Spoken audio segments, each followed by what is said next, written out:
네, 여러분 반갑습니다. 이관영이라고 합니다. 여러분들하고 이번에 이야기할 거는 크게 두 가지 정도를 이제 이야기를 하려고 합니다. 첫 번째는 이제 국토교통부에서 대한민국의 앞으로의 BIM 로드맵 그리고 정책에 대해서 보도자료를 내놓은 게 있습니다. 그래서 그 보도자료를 같이 보면서 앞으로 BIM이 어떤 식으로 이제 대한민국 건축계를 이끌어가게 될 것인가 라고 하는 부분에 대해서 설명을 드리려고 하고요. 두 번째 부분에 대해서는 현재 BIM을 실무에서는 어떻게 사용을 하고 있느냐를 사례를 보면서 설명을 할 건데요. 그 사례를 통해서 여러분들이 지금 5학년 설계에서 다루고 있는 통합설계 부분, 그 부분이 이제 실무에서 하는 거를 우리가 똑같이 할 수는 없지만 실무에서 하는 거를 우리가 참고를 해서 여러분들이 통합설계라고 하는 거를 어떤 방향으로 할 수 있는지에 대해서 제가 설명을 드리려고 하고 있습니다. 자, 그러면 자료를 보면서 설명을 이어가도록 하겠습니다. 네, 첫 번째로 나온 거는 보도자료입니다. 국토교통부에서 이렇게 보도자료를 내놨어요. 그래서 여기 같이 한번 볼게요. 이게 2020년 12월, 작년 12월에 이제 발표가 된 건데, 내용을 보면 첫 번째는 건설산업 BIM 기본 지침이라고 하는 이야기가 나오죠. 그래서 앞으로 BIM을 이렇게 작업을 해야 한다라고 하는 거를 이제 만들어 놓은 문서가 되겠습니다. 가이드라인이 되겠습니다. 앞으로는 그 지침에 맞춰 가지고 작업을 해야 된다라는 거고요. 두 번째로 나와 있는 2030 건축 BIM 활성화 로드맵이라고 하는 건데요. 앞으로 2030년까지 우리가 계획을 세워놨다라는 거예요. BIM을 가지고 어떻게 건축 분야에서 BIM을 적용할지를 이제 기준을 다 잡아 놓은 거고요. 2030년까지를 목표로 일단 이게 가는데, 여기서 말하는 2030년에는 모든 설계 사무실에서 BIM을 사용하고 완벽한 BIM이 구현되는 것을 목표로 하고 있다라고 보시면 될 것 같아요. 그래서 첫 번째 있는 요 내용 쭉 보면 아까 그 내용이고요. 건설산업 BIM 기본 지침과 2039 건축 BIM 활성화 로드맵을 마련해서 작년 12월 29일에 국토교통부에서 발표를 했습니다. 그래서 요 내용은 여기 나오는 것처럼 BIM 적용 기본 원칙, 적용 절차, 협업 체계, 공통 표준 등을 여기에서 제시를 하고 있다. 앞으로는 여기에 맞춰서 무조건 해야 된다. 이런 말이고요. 이 BIM이라고 하는 게 이제 4차 산업혁명을 맞아가지고 우리가 건설 쪽에서는 가장 이제 4차 산업혁명에 대응할 수 있는 핵심 기술로 이제 이해가 되고 있고요. 그렇다 보니까 BIM을 조금 더 잘 활용할 수 있는 방법에 대해서 고민을 하고 있다라고 보시면 될 것 같고, 그 다음에 BIM의 특징이기도 하지만 기획부터 설계, 시공, 유지 관리까지 이제 BIM을 활용할 수 있는 게 이제 가장 큰 장점 중에 하나인데, 이거를 좀 더 체계적으로 할 수 있게끔 하겠다라는 내용으로 이해를 하시면 될 것 같고, 이미 세계 좀 앞서가는 국가들에서는 BIM을 이제 의무화해서 이런 로드맵이나 이런 것들이 좀 더 우리보다 좀 빨리 만들어져서 좀 체계를 갖춘 나라들이 있고요. 우리도 그런 것들을 좀 벤치마킹 해가지고 국내 현실도 좀 반영을 해서 이런 계획들을 수립하고 있다라고 하는 걸 아시면 될 것 같고, 이거는 이제 건축에서만 하는 게 아니고요. 여기도 나오지만 건축 분야와 토목 분야 등 여기 나오죠. 여기 맨 앞에 국토교통부에서 여기 토목, 건축 등 건설산업 전반에 걸쳐서 이거를 BIM을 하겠다.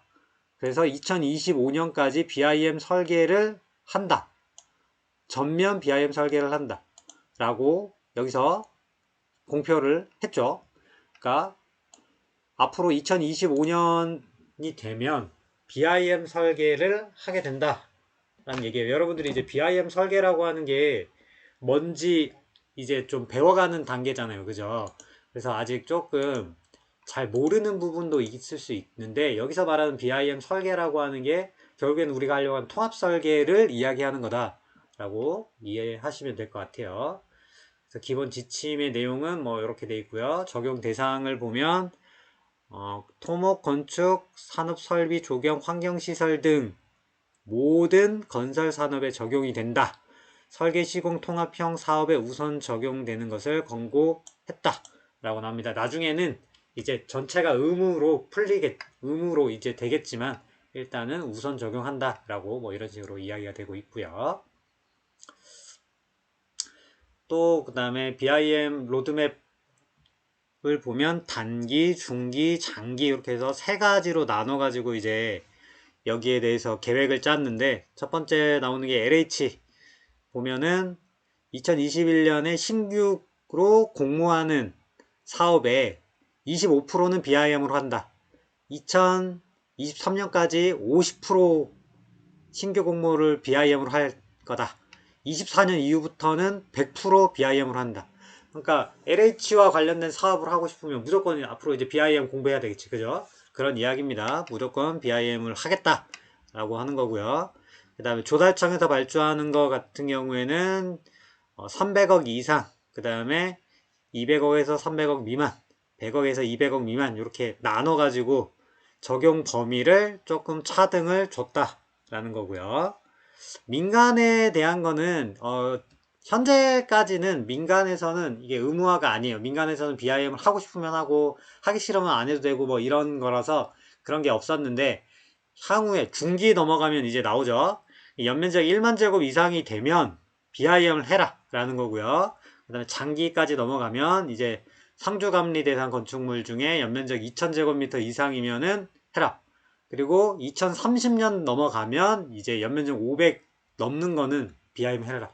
그러니까 지금까지는 공공에서 하는 것들만 이런 의무 대상에 포함이 됐었는데 앞으로는 민간에서 하는 것까지 확대를 해서 전부 다 BIM으로 하게 만들겠다 라고 하는 계획을 가지고 있는 거죠. 연면적 500이면 거의 주택 넘어가면 주택 빼고는 다 이제 앞으로 거의 대부분이 신축 건물들은 500 넘는 것들이 대부분이니까 그죠? 상가 건물이나 뭐 근린시설 이런 거 전부 다 그죠? 그래서 거의 대부분의 건물들이 BIM을 하게 된다라고 보시면 될 것 같습니다.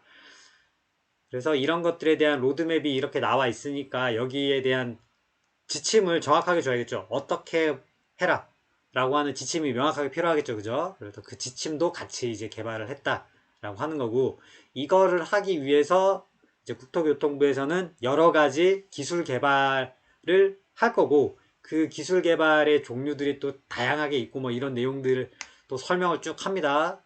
그래서 그런 내용들이 여기 나오는 거예요. 뭐 어떤 걸 한다라는 이야기들이고요. 그 다음 BIM 로드맵 비전 및 목표 해서 여기에 뭐 그 안에 내용들이 이렇게 들어 있습니다. 그래서 뭐 크게 나누면 제도, 그 다음에 기술 개발, 인력 양성, 산업 활성화 이런 식으로 나눠진다. 그리고 그 안에는 이제 세부 꼭지들이 이런 식으로 들어 있다 라는 겁니다. 넘어가고요. 네, 요거는 설명을 여기까지 하고 다른 걸 또 봅시다. 네, BIM 활성화 로드맵을 같이 보겠습니다. 아까 보여준 거는 이제 그거를 이제 발표를 한 내용의 보도자료 안에 아주 간단한 설명을 요약된 거를 본 거고 지금 보여드리는 거는 이제 좀 더 자세하게 세부 내용을 볼 수 있는 원본이 되겠죠. 그죠? 자, 밑에 내려볼게요. 그래서 추진 배경 및 필요성부터 뭐 이런 설명들이 쭉 나와 있어요. 문제점이 뭐냐 라고 하는 것도 쭉 나와 있고요. 여기 이런 거 읽어보면 지금 BIM이 여러분들도 느끼겠지만 뭔가 어렵고 불편하고 막 이런 것들이 있죠. 그죠? 그런 내용들이 이렇게 적혀 있는 거예요. 넘어가고 해외에서는 뭐 열심히 잘하고 있다 이런 내용이고요. 비전 및 목표 아까 앞에 나와 있던 겁니다. 그래서 조금 세부적인 내용을 보면 전략 분야가 아까 4개가 있다고 했고요. 중점 추진 과제 보면 BIM 기준 그 다음에 제도를 정비하겠다라는 부분이 있고 의무화 하겠다. 그 다음에 민간에서 하는 걸로 확대를 할 거다. 그 다음에 표준이라고 하는 것들을 만들 거다. 설계 자동화 기술도 만들 거다. 시공 자동화 기술도 만든다. 지능형 유지관리 기술도 만든다. 이거는 나중에 그거랑 관련이 있겠죠. 인공지능이나 4차 산업혁명 이런 거랑 연관이 좀 크겠죠. 그죠? 그런 쪽에 대응하는 기술들이고, 스마트 이제 건축, 건설 환경 뭐 이런 식이 되겠죠. 그 다음에 BIM을 이제 좀 더 잘할 수 있도록 하기 위해서 이게 교육을 좀 철저하게 하고 전문가들을 많이 이제 양성을 하겠다 이런 이야기예요. 그래서 나중에 여러분들 자격증이나 이런 것들도 좀 관심 있게 보면 나중에 도움이 될 거예요.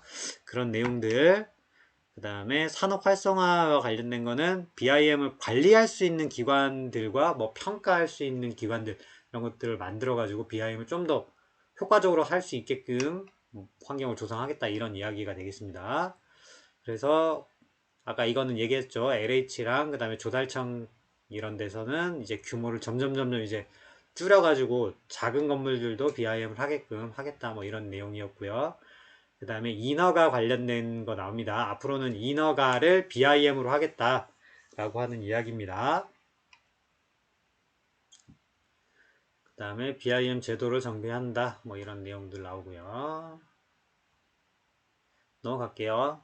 이 지금 보여주고 있는 요 자료는 BIM 건축 BIM 활성화 로드맵이라고 여러분들이 구글에 검색을 한번 해보세요. 그러면 뜹니다. 이게 다 공개되어 있는 오픈되어 있는 자료니까 여러분 찾을 수 있을 거예요. 여기 있는 거 한번 읽어보면 여러분들이 앞으로 취업해서 또는 나중에 여러분들이 사업을 할 수도 있고 이제 자격증 따고 이제 여러분들이 회사를 차릴 수도 있는데 그때 다 필요한 정보들이 되겠죠. 한번 읽어보시면 좋을 것 같아요. 자, 이거는 이런 식으로 돼 있다 라는 거고, 자, 넘어가서 또 다른 걸 좀 볼게요. 건설산업 BIM 기본 지침입니다. 아까 이야기했던 그 지침서 있죠. 그 지침서인데 내용을 다 우리가 읽을 수는 없고 지금 목차 안에 있는 내용만 봐도 어떤 내용을 정리가 돼 있는지를 우리가 알 수 있어. 자, 총론은 일단 넘어가고요. 자, BIM 적용 절차 및 기준 요 부분을 읽어보면 거의 여기에서 하려고 하는 게 뭔지 알 수 있을 거예요. 첫 번째는 이건 넘어가고 단계별 세부 적용 방법에서 BIM 조직을 만드는 방법, 그러니까 팀을 어떻게 짜야 되느냐. BIM을 나 혼자 다 할 수 없잖아요. 그죠? 그러면 팀장이 있으면 그 밑에 팀원들이 구성이 돼야 되는데 이런 조직들이 어떤 식으로 만들어져 있어야 하느냐라는 거고요.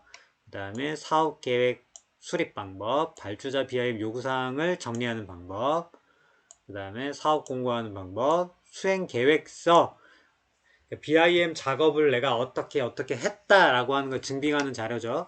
그거를 어떻게 한다. 그 다음에 BIM 모델링한 거 평가 나중에 어떻게 하겠다. 그 다음에 기술 환경은 어떻게 해라. 모델을 만들 때 모델은 어느 정도까지 해라.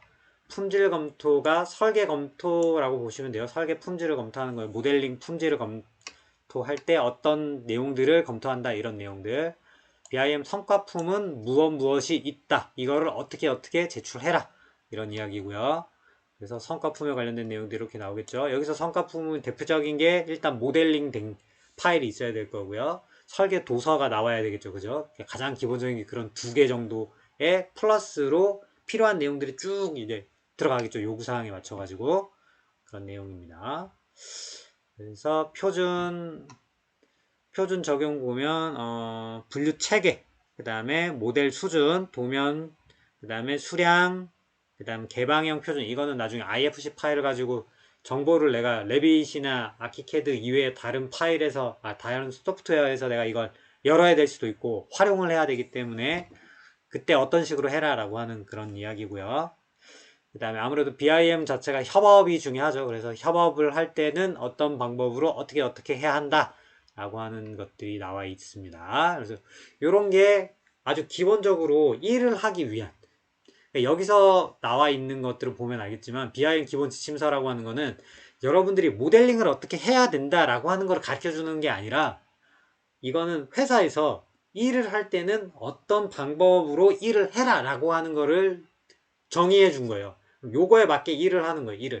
일을 할 때는 그 안에 실무자들이 모델링 하는 거는 다 각기 어떤 자기들만의 기준을 가지고 하겠지만 그게 아니라 이거는 어떤 일을 해야 한다. 이 해야 되는 과업의 내용은 이런 거다 라고 하는 거를 풀어서 설명해 주고 있는 거다 라고 보면 될 것 같습니다. 자, 총론 보면서 넘어갈까요? 뭐 BIM에 대한 쭉 뭐 설명들이 나와 있는데 넘어가고요. 이건 굳이 안 봐도 될 것 같아요. 자, 여기 나오는 기본 지침의 구성 목적을 보면은 발주처 또는 분야별로 개발되는 BIM 적용 지침의 실무 적용 혼선을 방지하고 디지털 정보의 원활한 공유, 교환, 관리 및 일관성 있는 업무 수행을 유도하기 위한 국가 최상위 지침으로서 건설 산업의 BIM 적용 원칙과 방향성을 제시한다 라고 하는 게 이거의 목적이 되겠습니다. 여기도 말하지만 원칙과 방향성만 여기서는 이제 가르쳐 준다라고 보면 되고요. 뭐 이렇게 쭉 넘어가서 업무의 내용 및 범위와 이를 수행하기 위해 참고해야 할 기준과 방안 등을 제공하는 게 이 지침서의 목적이다 라는 거죠. 그래서 아까 얘기했던 BIM 모델링은 어떤 식으로 한다라고 하는 그런 거는 여기 들어있지 않다라는 거죠. 그죠? 그 다음에 용어들이 정리가 되어 있고요.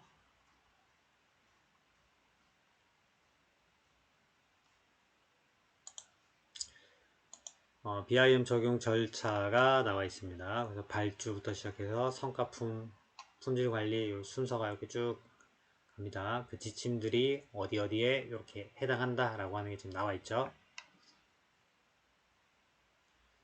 단계별 내용들 뭐 이런 식으로 나와 있고요. 쭉 넘어갈게요.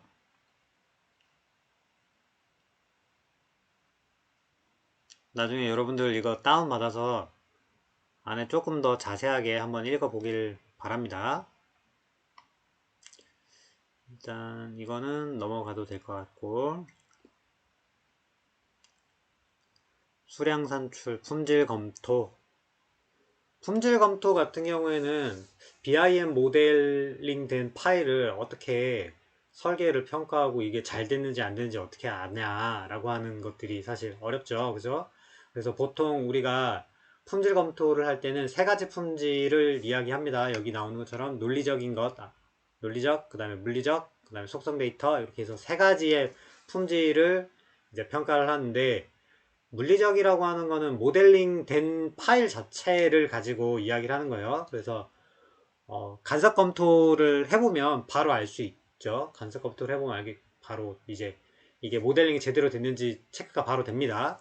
그래서 형상 정보를 가지고 하는 거는 이제 물리적 품질을 우리가 이야기하는 거고요. 가장 쉬운 거고, 논리적 품질 같은 경우에는 설계 조건에 맞았느냐 이거를 이제 평가를 하는 거예요. 특히 인허가를 위한 법규 같은 내용들, 그 다음에 뭐 인증 있잖아요. 친환경 인증도 있고, 뭐 에너지 성능 관련된 인증도 있고, 뭐 여러 가지 인증이 있을 겁니다. 그런 인증을 통과할 수 있느냐, 법규에 맞았느냐, 그 다음에 발주자 요구사항이 여기에 잘 반영이 됐느냐, 이거를 평가를 해야 되는데, 이 평가를 하기 위해서 우리가 룰셋이라고 하는 룰 체킹해주는 소프트웨어가 또 따로 있어요. 그래서 그걸 이용해서 조건을 입력을 하면 이 조건에 맞게 설계가 돼 있는지를 평가를 합니다. 또 그렇게 식으로 해서 이제 논리적 품질을 평가하는 방법이 있고요. 그 다음에 속성 데이터 같은 경우에는 여러분들이 모델링을 하게 되면 BIM이 우리가 객체 지향성을 갖는다고 하죠. 그래서 뭐 객체를 딱 찍으면 얘가 벽인지 뭐 창인지 문인지 이걸 스스로 알 수 있게끔 속성이 들어가 있는데, 그 속성 안에 그 속성을 뒷받침하는 데이터들이 들어있는지를 보는 거예요. 예를 들어 벽이면 그냥 벽이 아니라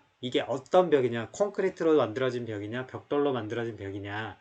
만약에 콘크리트로 만들어져 있는 벽이라면 이 콘크리트는 어떤 종류의 콘크리트가 들어가 있느냐, 이 콘크리트의 강도는 얼마고, 열 전달률은 얼마고, 단열 성능은 얼마나 되고, 가격은 얼마나 되고, 그러니까 수량은 얼만큼 들어가 있고, 뭐 이런 조건들이 여러 개가 있는데 그 데이터들을 집어넣어야 되는데, 그 정보들이, 필요한 정보들이 잘 들어 있는지를 또 체크를 합니다. 그게 속성 데이터 품질이라고 이야기하는데 아까 이야기했던 법규와 관련된 부분 또는 인증과 관련된 부분들을 하려고 하면 그 객체 안에 정보들이 들어 있어야 평가가 되고 분석이 되는데 그게 안 들어 있으면 안 되겠죠. 그죠? 그래서 이러한 속성 정보가 들어 있는지를 또 체크해주는 소프트웨어가 있습니다. 그거를 한번 돌리게 되면 정보가 어느 객체에 어떤 정보가 누락돼 있다라고 하는 리스트가 뜹니다. 체크리스트가 뜹니다. 그럼 그걸 이용해서 또 수정하고 뭐 이런 과정을 거치게 되겠죠. 그래서 데이터 품질이라고 하는 것들을 확보한다 라고 하는 거고요. 검토하는 기준들이 또 옆에 나와 있고요. 성과품에 관련된 겁니다. 성과품은 뭐 어떤 뭐 공모를 하냐에 따라서 성과품의 목록은 다를 수 있습니다. 다를 수 있는데 이제 뭐 반드시 필수적으로 이거는 해라 라고 하는 게 일단 보고서와 관련된 것, 그 다음에 모델 이렇게 두 개는 거의 필수죠. 그죠? 여기서 일단 모델이라고 하면 IFC 파일이라고 하는 거는 오픈 나중에 오픈 BIM이라 그래서 다른 데로 활용하기 위해서 필요한 거고요. IFC가 필요하고요. 원본 파일은 레빗에서 작업했느냐, 뭐 아니면 아키케이드에서 작업했느냐, 디지털 프로젝트에서 작업했느냐에 따라서 자기들의 고유 그 확장자가 있죠.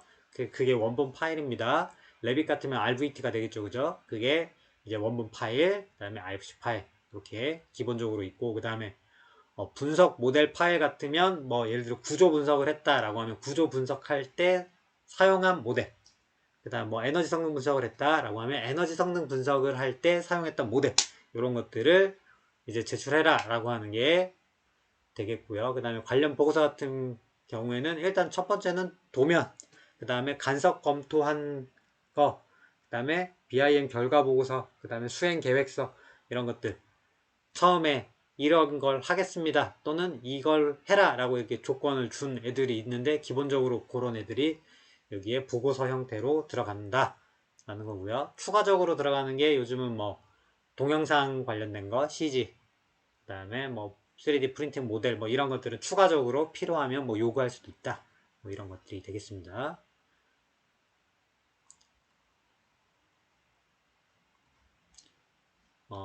표준에 관련된 뭐 내용인데 볼까? 일단 분류체계 요거는 나중에 여러분들이 좀 공부를 따로 하긴 해야 되는데 이 분류체계라고 하는 게 굉장히 사실 중요하거든. 그래서 통합 건설정보 분류체계, 그 다음에 작업 분류체계, 그 다음에 공사비 분류체계, 객체 분류체계 해서 이런 식으로 지금 4개가 이렇게 나와 있는데 이 4개를 다 사실은 이해하고 이 정보를 또 모델링 안에 집어 넣어야 나중에 이걸 이용해 가지고 뭔가 필요한 보고서를 만들거나 이제 견적을 내거나 할 때 사용을 할 수가 있어요. 그래서 이 분류 체계가 사실은 집어넣기가 조금 어렵긴 한데 이걸 집어넣는 거를 나중에 여러분들도 아마 회사에 가면 배우시게 될 겁니다. 그 다음에 상세 모델링 수준인데 여러분들 같은 경우에는 보통 뭐 LOD 한 200 정도 수준에서 모델링이 이루어지고 있습니다. 여기 보면 LOD 200 정도, 요 정도에서 이루어지고 있고요. 300 정도까지 못 갑니다. 300까지 못 가고요. 한 200 정도 가는데 사실 뭐 엄밀히 따지면 200이 안 되는 경우도 있죠. LOD 200이 안 되는 경우도 있긴 하지만 대체적으로 여기 200 정도가 된다 라고 하는 거고, 보통 제일 많이 쓰는 단어는 이겁니다. LOD 요 명칭을 제일 많이 쓰고, 요 국내에서 쓰는 명칭은 얘예요. BIL 얘를 쓰는데 뭐 어떤 걸 쓰든 뭐 큰 문제는 없어요. 다 알아듣기 때문에 LOD라고 이야기하나 뭐 BIL이라고 이야기하나 다 알아듣습니다. 그래서 그런 내용이다 라고 보시면 돼요. 도면 수준이라고 도면 표현하는 것도 여기 나오는 그 LOD로 평가합니다. 그 모델링도 LOD로 하고요. 그 다음에 도면에 그 나중에 뽑았을 때 수준도 LOD로 다 표현을 한다 라는 거고요. 수량 산출 나중에 하게 되고요. 개방형 표준 뭐 IFC 얘기하는 거죠.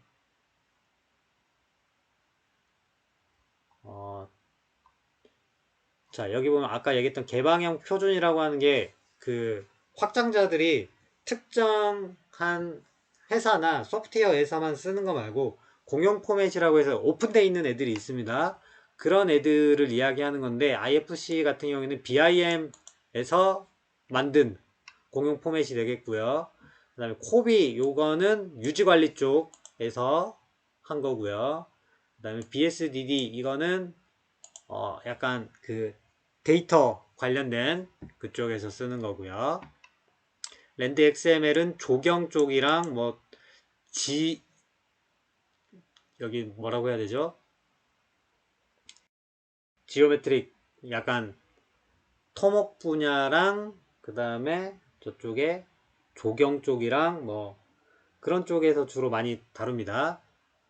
그런 쪽에서 많이 다루는 포맷이 되겠습니다. 그 외에 뭐 인프라 이건 뭐 토목 쪽에서 주로 다루는 거고 GSA 이거는 BIM 이건 미국 기준 그거를 이야기하는 거라서 이거는 확장자랑은 또 다른 이야기입니다. 그 다음에 GBXML 같은 경우에는 에너지와 관련된 부분 뭐 이런 식으로 있습니다. 협업할 때 뭐 어떻게 협업을 해야 한다 뭐 이런 설명들이 나와 있는 거고요. 뭐 한번 읽어보면 될 것 같아요. 이거는 뭐 특별히 설명할 게 없을 것 같아요. 넘어가고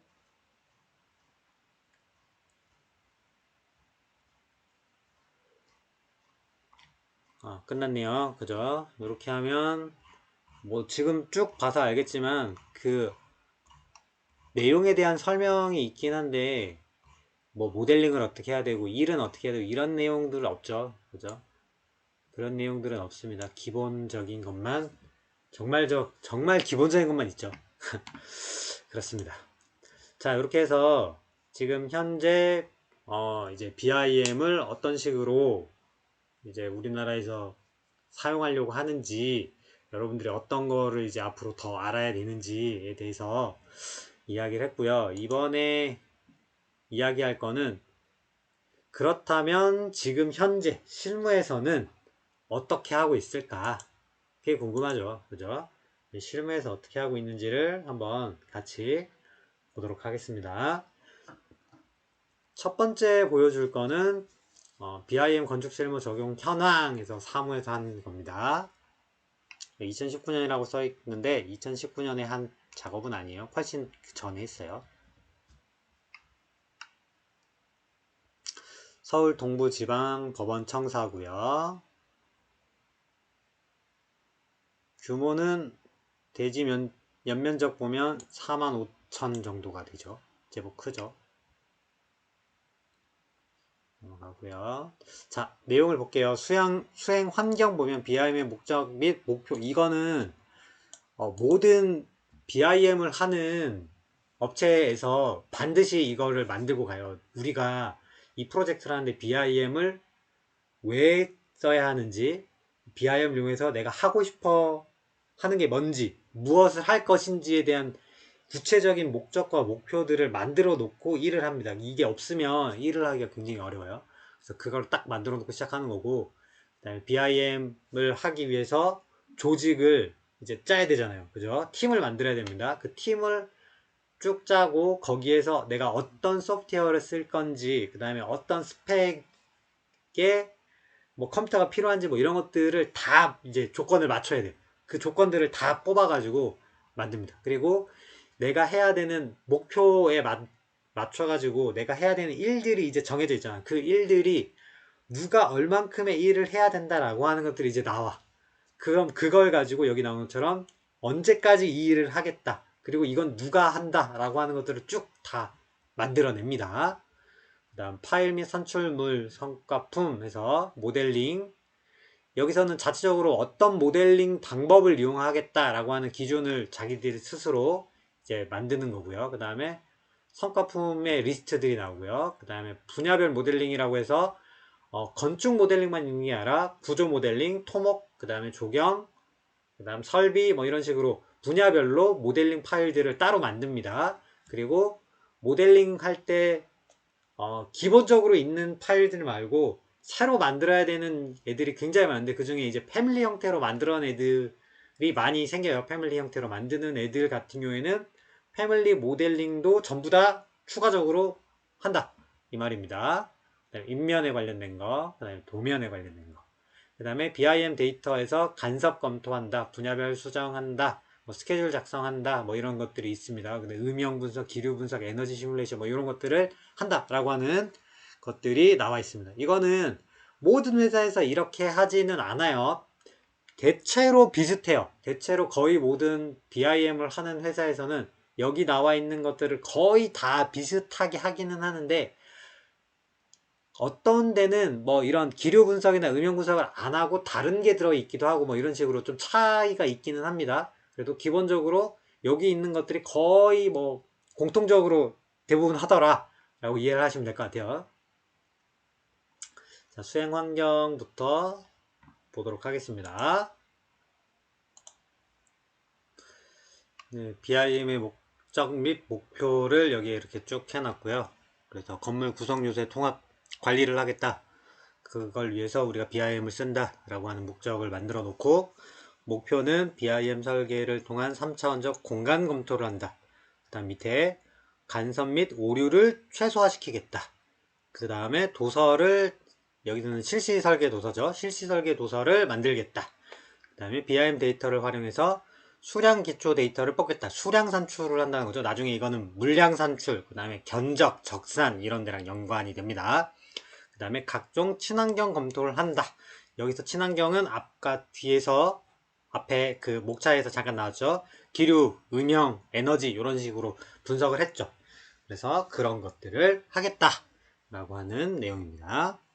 여기 보면 통합관리라고 하는 얘기가 나와 있는데, 여러분들 지금 통합 설계를 해야 되잖아요. 그죠?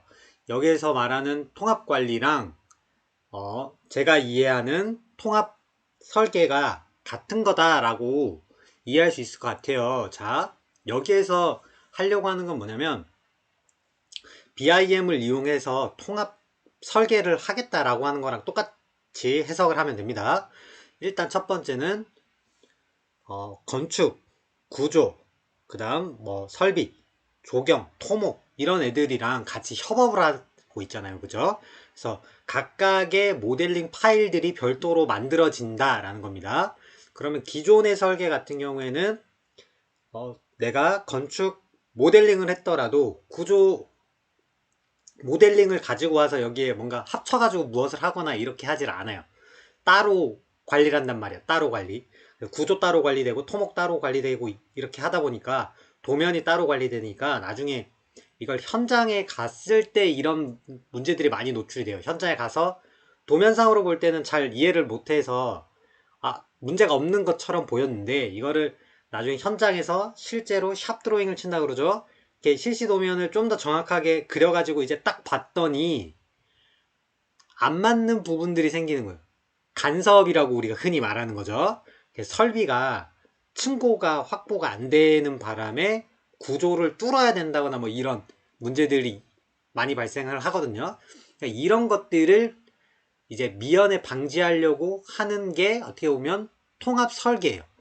구조와 건축과 뭐 설비가 따로 하는 게 아니라 한꺼번에 같이 계획을 하고 설계를 해서 도면을 만들고 모델링을 하겠다라고 하는 개념으로 이해를 하시면 쉬울 것 같고, 이렇게 했을 때 가장 큰 장점이라고 할 수 있는 게 바로 여기에 우리가 목표라고 돼 있는 공간 검토, 간섭 및 오류 최소화, 이게 여기서 말하는 통합 관리, 통합 설계와 맥을 같이 하는 내용이라고 보면 되는 겁니다.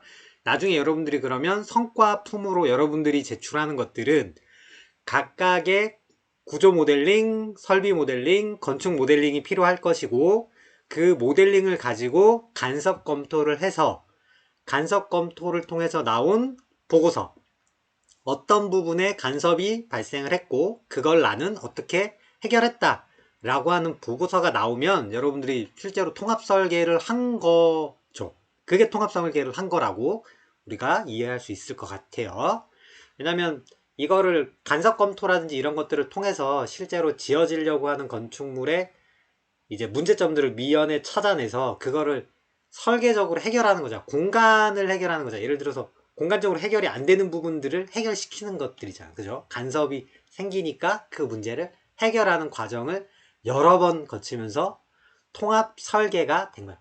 건축만 고려한 게 아니라 나중에 필요한 설비도 고려하고 구조도 고려한 설계가 된 거죠. 그죠?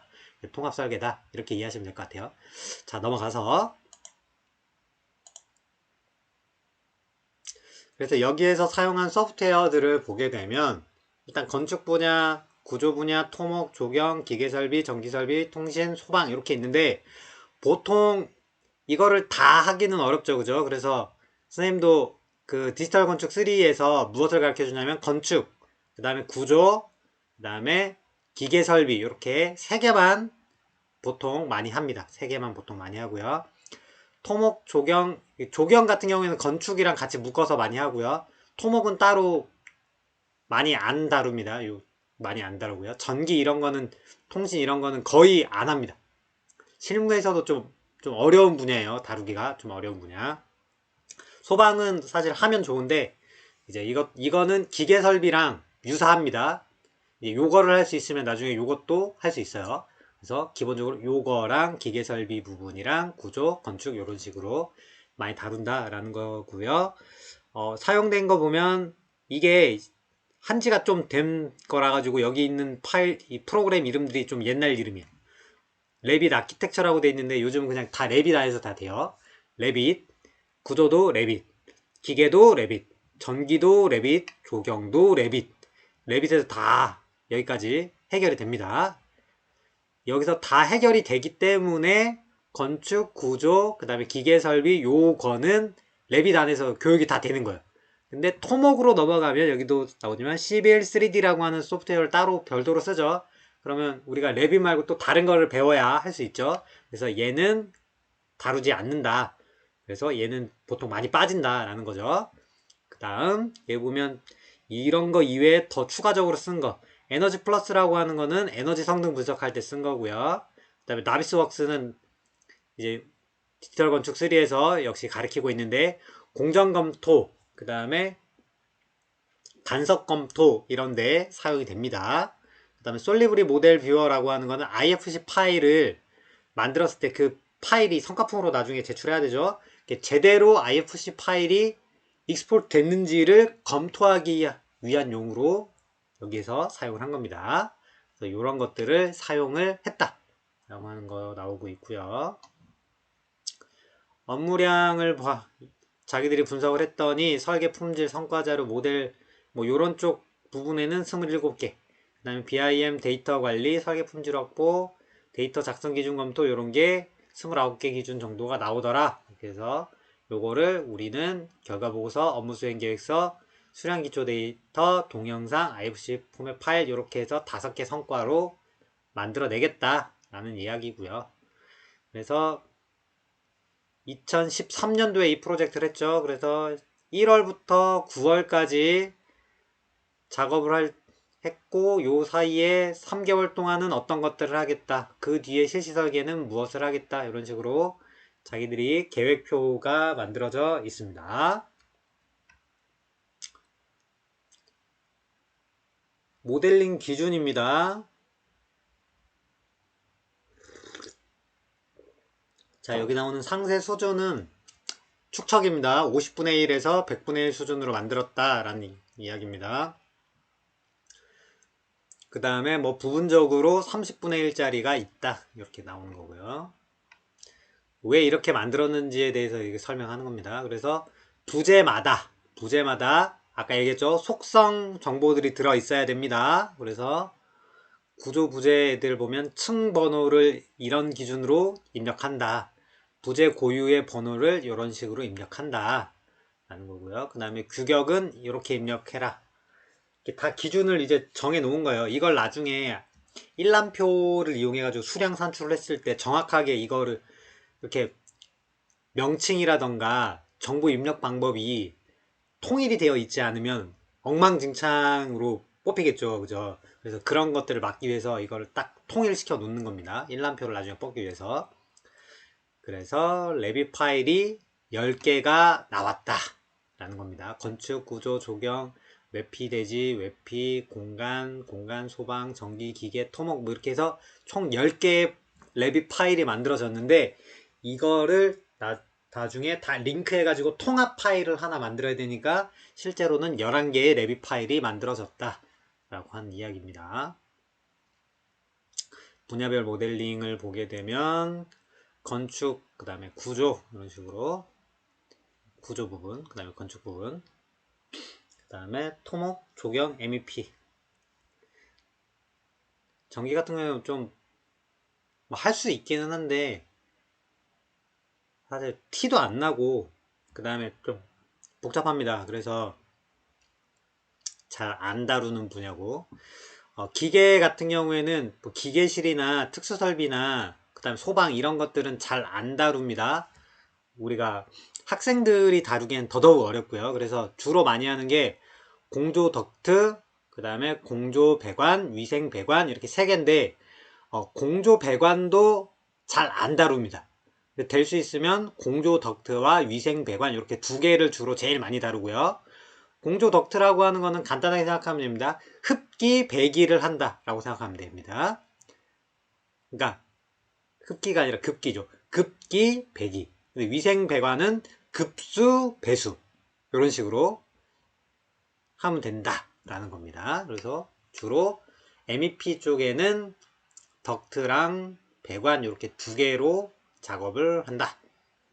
그렇게 아시면 될 것 같고요.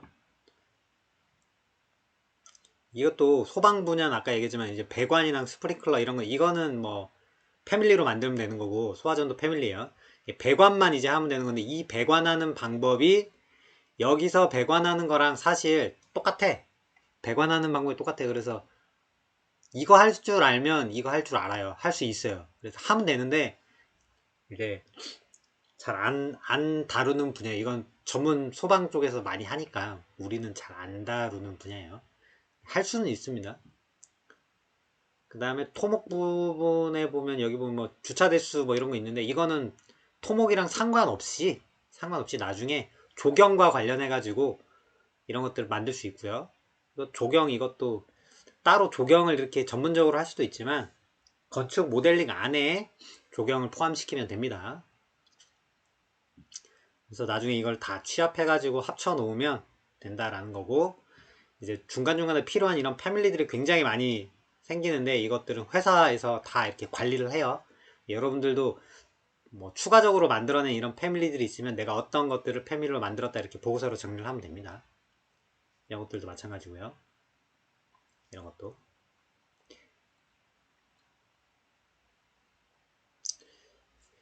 인면 모델링 할 때 커트너를 어떻게 디자인할지 했다 뭐 이런 얘기고요. 그 다음에 도면 번호들이랑 이런 게 나오는 거고요. 이렇게 나옵니다. 자, 여기까지 설명을 좀 더 추가하면 도면 보면은 알겠지만 여러분들이 캐드로 그리는 거랑 똑같이 만들면 돼요. 캐드랑 똑같은데 BIM에서 그러니까 레빗 안에서 이거를 다 만든다라고 생각을 하면 됩니다. 그러니까 다른 데서 캐드 도면을 따로 치는 게 아니라 레빗 안에서 상세도부터 시작해서 여기에 나와 있는 치수선, 문자 들어가는 거, 기호 들어가는 거 전부 다 레빗에서 한다라고 생각을 하시면 돼요.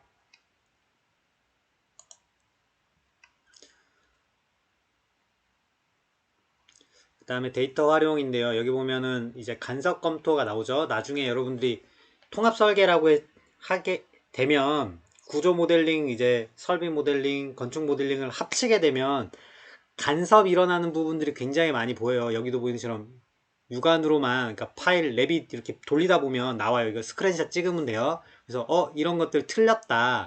유리에다가 이걸 붙일 수가 없잖아. 벽이 있으면 모르겠는데 이거 안 되잖아. 그죠? 이런 거. 이런 거 잘못됐다. 위치가 틀렸다. 여기 못 단다. 이런 얘기죠.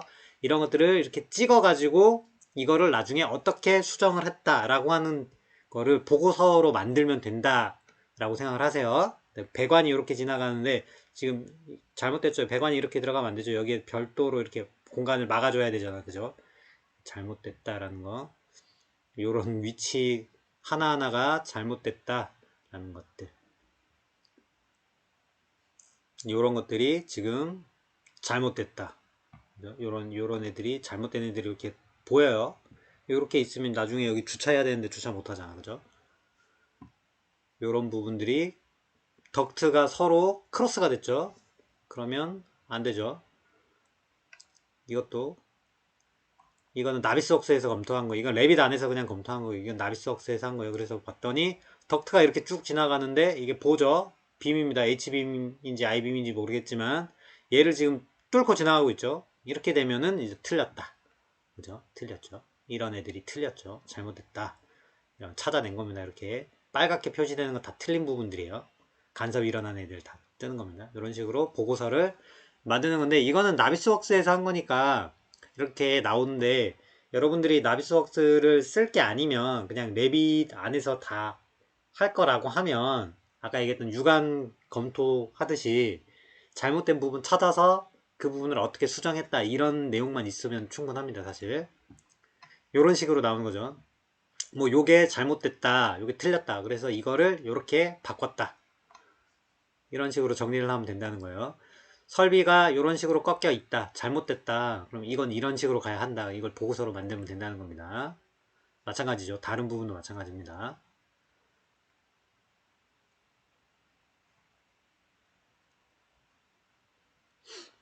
이제 뭐 공간 구역인데 이거는 뭐 색상표 넣으면 되는 거예요. 이건 되게 간단한 건데 여기서는 뭐 공간을 구분하는 용도로 썼다 뭐 이런 거고 별건 아니죠.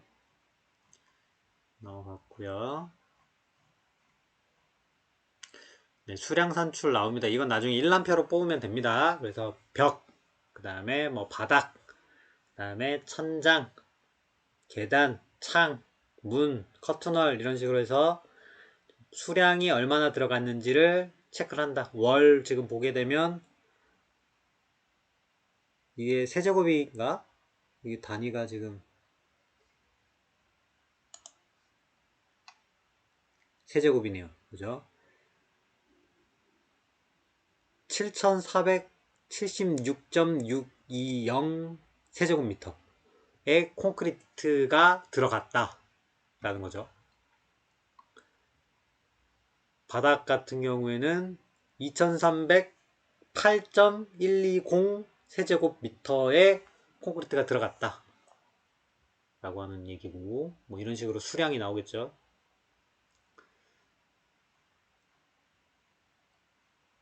나중에 뭐 창문이 몇 개, 문은 몇 개, 이런 것들 다 나오겠죠. 그죠?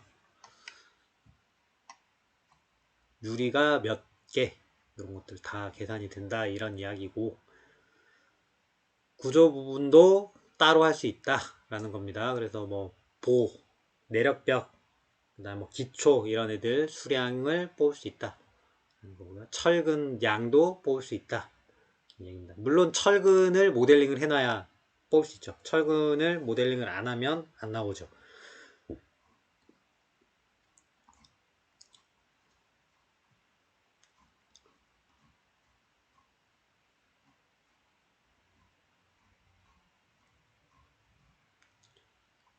수량산출, 아까 얘기했던 그 일람표로 나온 거를 이렇게 엑셀 시트로 옮긴 겁니다.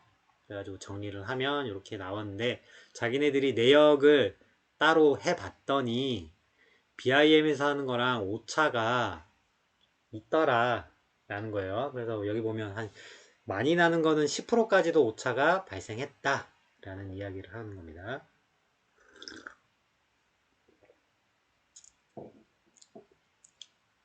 그 다음 음영 분석을 한 거. 그래서 이거는 뭐 여러분들 BIM 아니더라도 아마 할 수 있지 싶은데, 여러분들이 다 하는 방법을 알고 있을 것 같아요. 아마. 그죠? 지금 뭐 그림자 생기게 하는 이런 거, 스케치업이나 이런 거에서도 다 쓸 수 있는 것들이잖아요. 그죠? 그래서 이렇게 맞춰가지고 해보면은 뭐 내 건물이 또는 옆 건물이 내 건물에 어떤 영향을 주는지, 내 건물이 옆 건물에 어떤 영향을 주는지 이런 것들 체크할 수 있다 이런 이야기고, 그걸 이용해서 얘네들은 발전기에 발전 설비 위치를 결정할 때 참고했다 라는 거죠. 그림자가 이렇게 지니까 요게 피해 가지고 전기가 좀 많이 생기는 자리에다가 요거를 설치했다 이런 이야기입니다. 기류 분석, 이건 윈드 터널이라고 하는 걸 이용해서 바람길 분석을 하는 거죠. 어떻게 보면. 그래서 내 건물이 주변에 바람을 어떤 식으로 만드는지를 체크하는 건데, 이걸 가지고 설계에 뭘 이렇게 하기는 사실 어려워요. 거의 불가능에 가까워요. 이 데이터를 보고 해석하기가 좀 그래. 그냥 분석을 해봤다. 영향이 뭐 크다 작다 요 정도 알 수 있어요. 그러니까 병목 현상을 만들었다 안 만들었다 요 정도 판단하는데 주로 사용을 하지, 이걸 가지고 이게 좋은 설계 나쁜 설계라고 판단을 내릴 수 있는 근거는 아직까지 없어. 그런 얘기고요. 에너지 플러스라고 하는 이제 에너지 성능 분석 쪽에서 가장 이제 신뢰도가 높은 소프트웨어가 있습니다. 그거에서 이제 했다라는 겁니다. 여기 뭐 GBXML이라고 하는 형태로 내보내기 해서 이제 분석을 했다라는 거고요. 분석을 했더니 뭐 이런 식으로 절감이 되더라. 그래서 자기네들이 했던 것들을 이제 확인을 한 거죠. 마지막에 이제 쭉 작업한 내용들을 정리하면서 내가 BIM으로 이런 작업을 했을 때 어떠한 지금 최종적으로 결과가 도출됐는지를 성과를 정리를 한 겁니다. 그래서 일단 발주처에서 요구한 거는 100% 우리가 했다 이 말이고요. 그 다음에 구조, 건축 이런 부분에 대해서 실시 설계 도서를 70%까지 BIM에서 해결했다라는 거예요. 아까 구조도면 같은 경우에 50분의 1까지 그렸어. 그죠? 근데 부분적으로 50분의 1로 해결이 안 되는 애들이 있어요. 뭐 계단 부분 같은데 특히 그런 거 많죠. 디테일 보면은 상세도를 그려야 되는 부분들이 꽤 많이 있어요. 그런 데는 안에 배근 같은 것도 다 이제 구조도면이 나와야 되는데 디테일한 거를 50분의 1로 그려가지고는 안 되죠. 그런 부분은 뭐 필요하면은 뭐 10분의 1, 5분의 1도 그려야 되고 막 이러니까 이제 안 되는 거 빼고 했더니 50분의 1까지 해결할 수 있는 게 70% 정도 되더라 라고 하는 이야기를 하는 겁니다. 그래서 50분의 1 정도까지 디테일을 가지고 작업을 하면 70%까지는 우리가 BIM에서 작업이 됐다. 나머지 30% 정도는 디테일한 더 이제 축척이 뭐 10분의 1, 5분의 1 뭐 경우에 따라 1대1까지 가야 되는 얘네들은 못했다. 이런 이야기인 거고요. 그 다음에 아까 에너지 플러스를 이용해서 에너지 효율 분석을 열심히 해가지고 1등급을 받았다. 이 말이고요. 오픈BIM 관련된 이거는 아까 IFC 파일을 만들었다. 이 말이고요. 그 다음에 수량 산출 기초 데이터와 내역서 간 3% 이내의 오차를 검증했다. 이거 근데 아까 좀 약간 이상하죠? 수량 산출 기초 데이터랑 내역서가 아까 7에서 10% 정도 오차가 났는데 어떻게 3% 이내라고 여기에 써놨는지 모르겠어요. 이거는 자기들이 쓰다가 잘못 쓴 건지 모르겠는데 어쨌거나 수량 산출 기초 데이터를 뽑아가지고 내역서랑 비교해서 그런 오차들을 이제 오류들을 찾아내고 검토를 했다라는 부분이고요. 전 공종 모델링을 수행했고 간섭 체크를 했다. 그러니까 전 공종은 아까 얘기했던 뭐 기계, 그 다음에 조경, 토목, 건축, 구조 뭐 이런 애들 모델링을 다 했고 얘네들을 통합 모델을 만들어 가지고 간섭 체크를 했더니 이제 부재간 간섭이 발생한 거에 84%를 해결했다라는 이야기고, 여기서 이 84%라고 하는 거는 나중에 실시 설계 이후에 생길 수 있는 설계 변경에 관련된 거를 84% 해결했다라고 이해할 수도 있어요. 굉장히 좀 유의미한 수치입니다. 이렇게 했다라는 이야기입니다. 자, 여기까지 해서 이거는 사무에서 작업했던 거를 이제 정리를 쭉 한 거예요. 이거 아까도 봤지만 2013년도에 했던 거를 이제 정리를 해 놓은 거예요. 그러니까 굉장히 좀 예전 거죠. 근데 그 당시랑 지금이랑 하는 게 엄청나게 큰 차이가 있지는 않아. 비슷해요. 사용하는 소프트웨어도 거의 비슷하고 이제 일하는 방식도 거의 비슷해요. 많이 큰 차이가 없어요. 그래서 거의 여기에서 이야기하는 정도를 할 수 있으면 사실 최고고, 지금 여기에서 한 거에 한 반 정도만 할 수 있어도 사실 학생 수준에서 굉장히 잘했다 라고 이야기할 수 있습니다. 자, 일단은 이렇게 보여드렸는데 다른 거를 하나 더 추가로 볼게요. 해안에서 작업한 거를 하나 더 보여드리겠습니다. 이거는 국립항공박물관에서 이제 실시설계할 때 했던 겁니다. 그래서 내용을 또 보게 되면 여기도 여기 안에 있는 이런 세부 항목들 있죠. 이런 세부 항목들 아까 사무에서 했던 거랑 거의 비슷해요. 어떤 식으로 분석을 하고 어떤 내용들을 체크하고 이런 내용들이 거의 비슷합니다. 볼게요. 일단은 얘는 2016년도에 했습니다. 여기 나오죠. 2016년도에 했던 건데 여기 보면 BIM 활용 목표 및 수준을 여기 써놨어요. 그래서 어떤 걸 하겠다. 시각화 부분을 한다. 그 다음에 설계 품질에 대해서 하겠다. 수량 산출하겠다. 그 다음에 도서 그리겠다. 에너지 효율 관련된 거 한다.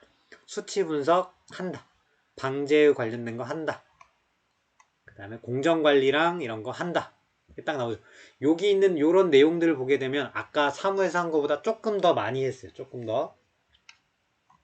그런 식으로 돼 있고 그 다음에 넘어가 보면 얘네들이 한 거는 BIM을 적용한 분야는 공간, 구조, 건축, 기계, 전기, 소방, 토목, 조경 다 했단 얘기죠. 다 했단 얘기고요. 건수 이렇게 해서 쭉 분야별로 이제 정리를 해 놓은 거고 자기네들이 여기 하는데 어느 정도의 시간들이 소요될지에 대해서 이제 분석을 쭉 한 거예요. 보자. 사용한 거는 레빗, 그 다음에 나비스웍스, 그 다음에 솔리브리. 이거 아까 사무에서 사용한 것도 똑같죠, 그죠? 토목할 때만 여기는 레빗에서 해결했고, 아까 거기에는 다른 거 CBL 3D를 이용했고, 그 차이가 있을 수 있고요. 그 다음에 설명에 관련된 거고요.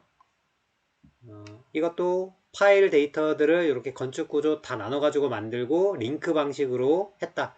그래서 통합 모델 하나를 만들고 나머지 링크로 땡겨 가지고 작업을 했다 라고 한 이야기입니다. 상세 수준은 BIL 40, 그러니까 LOD 400 실시 설계 단계 굉장히 높은 겁니다. 학생들 수준에서는 못하죠.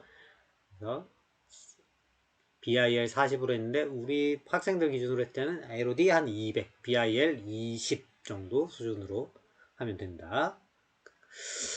넘어가고요. 그 다음에 내부 여기도 보면 코드 같은 것들이 있고 그 다음에 색상, 그 다음에 값 이런 것들도 다 일단 정의를 했어요. 그래서 나중에 요걸 가지고 굉장히 찾기 쉽도록 일부러 작업을 했다 이런 이야기들 다 기준들이에요. 뭐 데이터를 만드는 기준들을 어떤 기준으로 넣어라, 이름은 뭘 넣어라, 색상은 뭘 해라, 이런 것들을 다 넣었다 라는 거고요. 여기 보면은 여기 KBIMS 공정분류를 이용해서 했다 라는 게 나옵니다. 이게 지금 국내에 BIM 표준을 지금 만드는 기관입니다. 그래서 KBIM 이거를 이용했다라는 겁니다. 나중에 여러분도 궁금하면 인터넷에 KBIM 이거를 검색해 보면은 뜹니다. 홈페이지가 있어요. 거기 안에 뭐 라이브러리부터 시작해서 어떤 기준들이랑 이런 것들이 다 올라와 있어요. 참고하시는 것도 도움이 될 거라고 봅니다. 그래서 뭐 대상별로 벽, 문, 창, 그 다음에 뭐 셔터, 커튼을 어떤 식으로 작업해라 라고 하는 기준을 다 정해 준 거고요. 구조도 그런 식으로 정의가 되어 있습니다. 볼게요. 여기 보면 기초 부분에 보면은 뭐 입력해라 이런 거 있고 기둥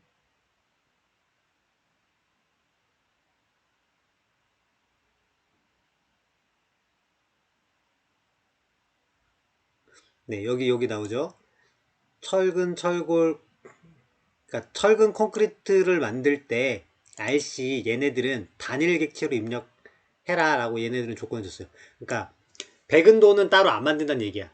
백은도를 안 만들고 그냥 만들 때 콘크리트 피복이 싸져 있는 그 모델만 만들고 그 안에 백은이 돼 있는 형태로 만들지는 않는다는 얘기예요.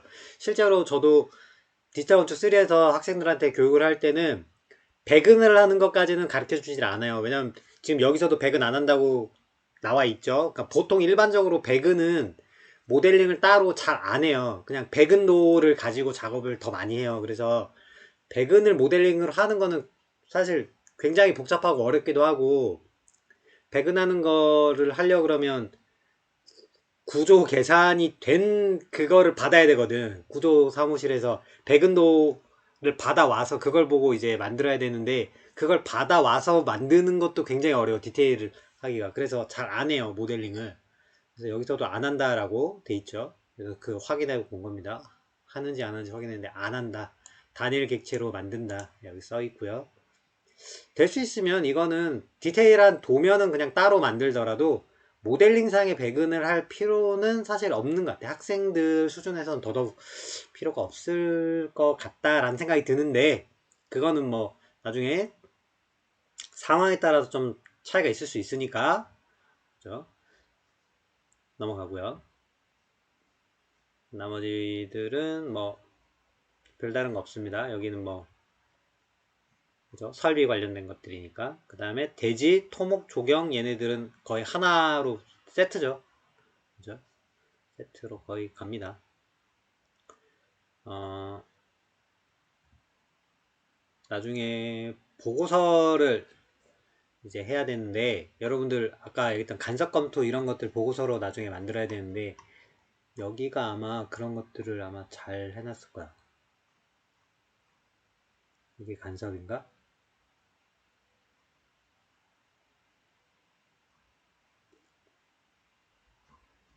뒤에 가면은 좀 있지 싶은데, 지금 이거는 다 패밀리로 만들어진 애들 설명하는 거고, 지금 이것도 다 패밀리고, 자기들이 만든 패밀리에 대해서 다 그 안에 내용들을 이렇게 설명을 해주고 있는 겁니다. 넘어가고,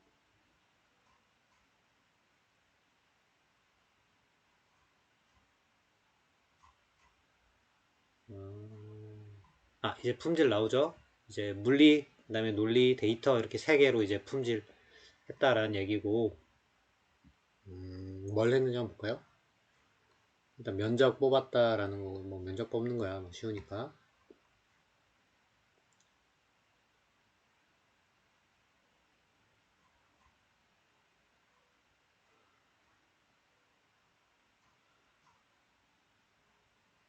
피난 관련된 거고, 특별한 거는 뭐 안 나와 있네. 디자인 검토, 디자인 검토. 간접 검토를 어디 이제 할 때가 됐는데, 이제 간접 검토가 나오네. 자, 간접 검토를 뭐 어떤 거 했는지에 대해서 이제 쭉 나온 거고, 보고서를 어떤 식으로 만들었냐면 이런 식으로 만들었죠. 간섭이 생기는 부분을 찍고, 스크래쳐 찍고, 어떻게 바꿨다 찍고, 거기에 대한 내용들을 조금 설명하는 이런 식으로 보고서가 작성이 된다라는 겁니다. 이런 식으로 굉장히 이렇게 나와요. 특히 구조랑 설비, 구조랑 건축, 이렇게 다른 이종 분야들의 모델링 파일을 합치면 이런 것들이 쏟아져 나오게 돼 있어요. 처음에 할 때는 정말 많이 발생합니다. 이런 내용들이고요. 어떻게 고쳤다 뭐 이런 식으로 정리를 하면 되는 거고요. 이런 것들, 이런 거 모델링이 중간에 뭐 잘못되어 있는 것들 이렇게 찾아낸 거고요. 이건 전부 다 지금 육안으로 본 겁니다. 그러니까 레빗 안에서 그냥 돌려가면서 본 거예요.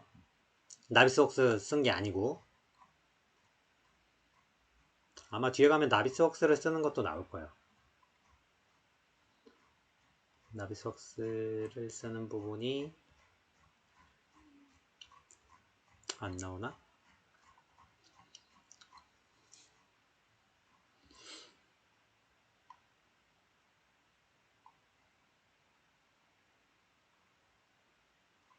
나비스웍스 쓰는 건 또 안 나오네. 넘어갔네. 바로 수량 뽑는 게 나왔네. 뭐 수량 뽑는 거야 일람표 이용해서 여러분들 하시면 되니까 뭐 어려운 건 아니고. 쭉 넘겨볼게요. 도면 목록이고 도면 여러 장 뽑았다 이 말이고요.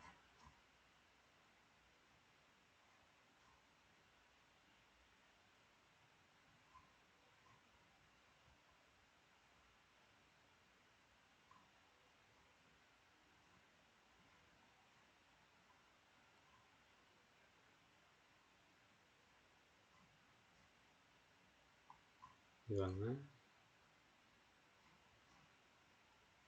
그 다음에 에너지 효율 검토했다 나오고, 에너지 효율 검토하는 부분 특별한 건 아닌 것 같고, 그 다음에 이미지 만들고 동영상 만들었다. 이것도 뭐 특별한 건 아닌 것 같고,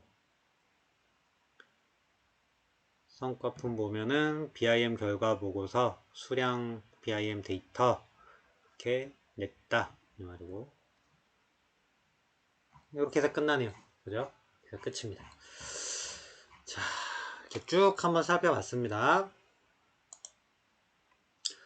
좀 긴 시간 동안 설명을 했는데 안에 뭐 내용이 굉장히 많은 것 같지만, 사무랑 그 다음에 해안 보면서 좀 느꼈겠지만 보고서를 만드는 양식이나 틀이 좀 차이가 있지, 그 안에 수행한 내용 자체는 거의 비슷하죠. 거의 비슷한 내용들을 하고 있고요. 실무에서 그렇게 하고 있고, 지금도 방금 보여드린 거에서 좀 더 뭐 하는 일이 조금 늘었을 수는 있지만 전혀 다른 일을 하진 않습니다. 비슷한 일을 하고 있고요. 여기에서 뭐 도면을 좀 더 디테일한 도면을 몇 개 더 만든다거나, 아니면 아까 보여줬던 패밀리 같은 거 있죠, 그거를 좀 더 잘 만들어 가지고 넣는다거나, 뭐 이런 작업들이 좀 더 개선이 되고 좋아지고 있는 중이지, 뭐 갑자기 다른 일을 하거나 이런 것들은 없습니다. 그래서 여기 있는 정도 수준 안에서 여러분들이 판단을 내릴 수 있을 것 같아요. 그래서 실무에서 이 정도 수준으로 하니까 학생 수준에서는, 예를 들면 지금 보여드린 거에 반 정도 수준으로 작업을 한다라고 생각을 하면 거의 뭐 훌륭한 결과물이 나오지 않을까, 그렇게 생각을 하고 있습니다. 자, 열심히 해서 BIM으로 성과품 제출을 잘 할 수 있도록 하셨으면 좋겠고, 뭐 아까 보여드렸던 그 자료는 구글에 검색을 해보시면 앞으로 여러분들이 BIM을 사실 왜 하는지를 알고 해야 되잖아, 그죠? 그냥 하라고 시키니까 하는 거 말고, 앞으로 여러분들한테 얼마나 이게 중요하고 필요한지에서 좀 알아보고 느끼고 나서 작업을 해야 하면서도 덜 괴롭고, 그죠? 나름의 보람도 있고, 그죠? 그런 거라고 생각하시길 바라겠습니다. 고생 많이 하셨습니다. 여기까지 하겠습니다.